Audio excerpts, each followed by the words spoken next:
জুলাই আগস্টে গণ-অভ্যুত্থানে মানবতা বিরোধী অপরাধের এক মামলায় ওবায়দুল কাদের, আনিসুল হক, পলকসহ ৪৫ জনের বিরুদ্ধে তদন্ত রিপোর্ট ১৫ অক্টোবর দাখিলের নির্দেশ দিয়েছে আন্তর্জাতিক অপরাধ ট্রাইব্যুনাল।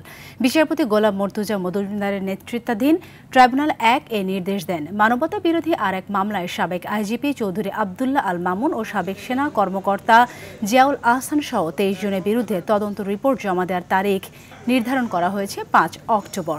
এছাড়াও আরও ৫টি মামলা তদন্ত প্রতিবেদন দাখিলের সময় বাড়িয়ে দিয়েছে ট্রাইব্যুনাল।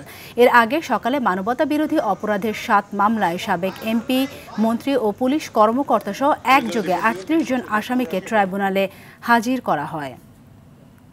সাবেক বেশ কয়েকজন মন্ত্রী, প্রতিমন্ত্রী, এমপি এবং আওয়ামী লীগের নেতৃস্থানীয় কয়েকজন নীতি নির্ধারকদের আজকে ট্রাইব্যুনালে মামলার হাজিরা ছিল।